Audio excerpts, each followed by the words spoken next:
As the sun began to set over the tranquil forest, a man named David stumbled upon a heart-wrenching sight. A bear, tears streaming down its furry face, stood before him, pleading for help. David's heart skipped a beat as he tried to comprehend the reason behind the bear's sorrowful cries. But before we start, smash the like button and make sure to subscribe if you haven't, and hit that notification bell so that you won't miss any new stories. It wasn't unusual for David to come across a bear in the wild. He had hiked through enough forest to know they were almost unavoidable, at least on the trials he hiked, but there was something about this bear that stood out to him instantly. It didn't show anger or aggression, but it didn't run away either. It even almost looked like the bear was crying. David's first instinct was to make himself bigger and yell loudly in the hope of scaring away the bear. But he quickly realized that wasn't working at all. Slowly, the bear even began to walk his way. David, unsure of what to do, froze. He stood there, frozen, as the bear carefully sniffed his jeans, his shoes, and even his hands. David knew that with one sudden bite, his fingers could be gone. David knew there was something about this bear that didn't sit right. Then it suddenly dawned on him. The bear was asking for help.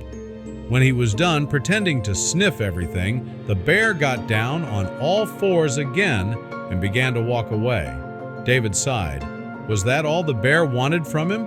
So it growled loudly, telling David to follow. David was now 100% sure the bear wanted him to follow it. So David obeyed.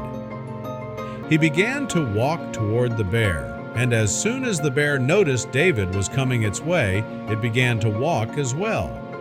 As they hiked down the trail, David's mind raced with thoughts. What if the bear was tricking him, and they were actually on their way to David's death? The bear led him down the trail he had already planned to hike, up until almost 30 minutes had passed. So why bring him here? He carefully looked around, searching for a cub in need, but there was none. Suddenly, the bear began to pace around the riverbank. David realized the bear actually did want him to cross over to the other side, but probably realized that wasn't possible anymore. There had been a lot of rainfall the day before, which could be the reason for the excessive amount of water in the river.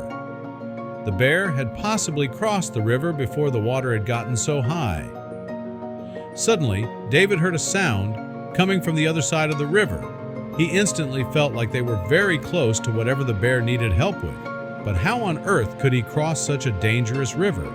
He heard the sound again, but was confused over what it could be. It didn't sound like a bear cub at all. David looked around him and noticed something hovering over the river a few meters down. He quickly walked toward it, hoping the bear wouldn't think he was running away. David approached what appeared to be a makeshift bridge, a precarious arrangement of fallen trees and vines spanning the rushing river. With a deep breath, David stepped onto the bridge. Each step was a testament to his determination to help the bear, to understand the urgency behind its actions. Finally, with a tentative step, the bear placed a paw on the bridge. The structure swayed slightly under its weight, but held, encouraged. The bear slowly followed David, its eyes fixed on him as a source of trust. Reaching the other side, David let out a breath he didn't realize he'd been holding. He turned back to see the bear making its final steps onto solid ground. For a moment, they just stood there, man and bear, on the edge of the unknown, bound by a shared ordeal. The bear, now on the same side as David, shook itself, as if shedding the fear of the crossing. There was a sense of understanding, a silent agreement that they were in this together. David followed as the bear led the way deeper into the forest, stepping into a world far from the trails he knew, guided by an unlikely companion. Following the bear, David ventured deeper into the forest. Further along the path, David came across more signs of human activity. A length of frayed rope hung from a tree branch, and nearby lay a few scattered, rusted items that once might have been part of a tool or equipment. These remnants, seemingly abandoned and reclaimed by nature, hinted at a human presence that was both out of place and long gone, adding layers to the mystery surrounding their trek. As they ventured deeper, the items they encountered suggested a narrative long lost to time. David imagined a caravan of performers and animals, a traveling circus that somehow met its end in this remote place. David emerged from the dense forest into a clearing that took his breath away. Before him lay the remnants of an abandoned circus.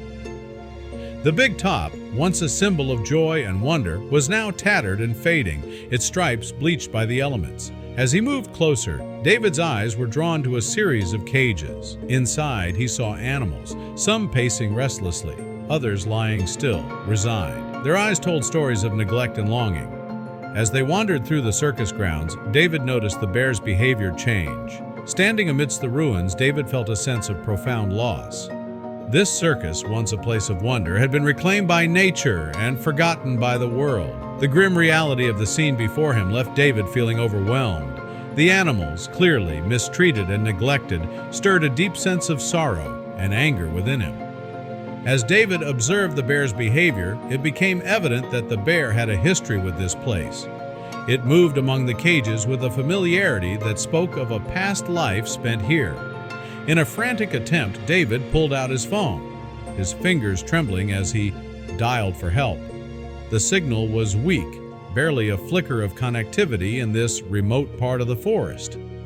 Finally, a faint connection was established, and David quickly conveyed the urgency of the situation, his voice a mix of desperation and determination. David's voice was steady but urgent as he described the location and the dire circumstances of the abandoned circus and its captive animals. As David ended the call, the phone signal flickered and died, leaving him in silence once again. The reality of their isolation set in, and with it, a feeling of fading hope. David prepared to spend the night near the cages, understanding the necessity of keeping watch over the animals. He found some comfort in the bear's calm presence, a silent ally in the midst of uncertainty. He gathered some branches to make a makeshift shelter, his mind racing with thoughts of the rescue team, their arrival time, and the logistics of transporting the animals. Settling in for the night, David's sense of responsibility weighed heavily on him. The sounds of the forest at night were a constant backdrop, but his focus remained on the animals. He checked on them periodically, offering words of comfort, though he knew they couldn't understand him. Despite his exhaustion, his mind was a whirlwind of concern for the animals and hope for their rescue. In the quiet moments of the night, David reflected on the bear's incredible journey and his unexpected role in it. As the first light of dawn broke through the trees, David heard the distant sound of vehicles approaching. His heart leaped with hope. Soon, a convoy of rescue vehicles emerged, led by wildlife conservationists and law enforcement. Relief washed over David as he greeted the team. They quickly assessed the situation, their expressions a mix of shock and determination. For David, the arrival of the rescue team was a much-awaited promise of salvation for the animals. As the rescue operation commenced, the team unearthed the dark past of the abandoned circus. Old records found on site revealed its illegal operations, including the poaching and illicit trade of exotic animals. The sordid history of the circus, now exposed, painted a grim picture of exploitation and cruelty that had gone unnoticed for years. David actively participated in the rescue operation, helping to calm the animals as they were being freed. He assisted the team in unlocking cages and providing immediate care. Each animal, from the bear to the smallest monkey, was carefully examined and treated. The discovery of the abandoned circus and the subsequent rescue operation quickly garnered media attention. Journalists and news crews arrived, documenting the dramatic unfolding of events. Interviews with David and the rescue team highlighted the plight of the animals and the illegal activities of the circus. The story spread rapidly, shining a spotlight on wildlife rights and the dark underbelly of animal exploitation. It became a talking point, stirring public emotion and debate on the issue. The story of the forgotten circus and its animal victims brought to light the need for stricter wildlife protection laws and ethical treatment of animals in captivity. The bear, once a performer in this tragic show, became a symbol of resilience and hope. The legacy of the lost circus evolved into a catalyst for change, inspiring action and awareness in the fight for animal rights. Following the rescue, David found a new purpose in becoming an advocate for animal rights. He spoke at public forums, participated in wildlife conservation events, and collaborated with animal welfare organizations. His experience with the bear and the abandoned circus had transformed him into a passionate voice for those who could not speak for themselves.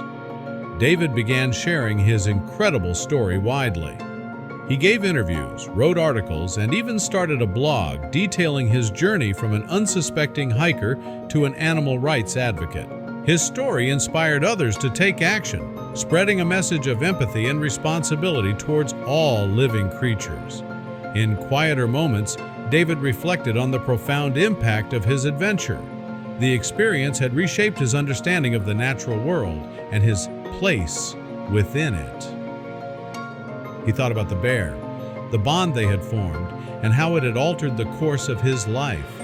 This journey had not only saved the lives of the animals, but had also awakened in him a deeper appreciation for nature and its inhabitants.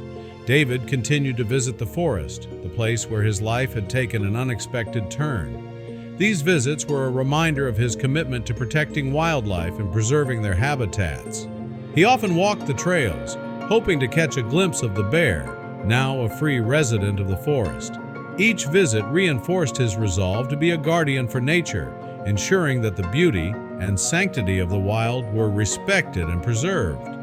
To David, the bear had become a symbol of hope and change. It represented the strength and resilience of nature and its ability to inspire human action. Although he didn't see the bear on every visit, its legacy lived on in his work and advocacy. The bear had unknowingly set David on a path of guardianship and activism, a journey that continued to unfold with each step he took towards protecting and honoring the natural world around him.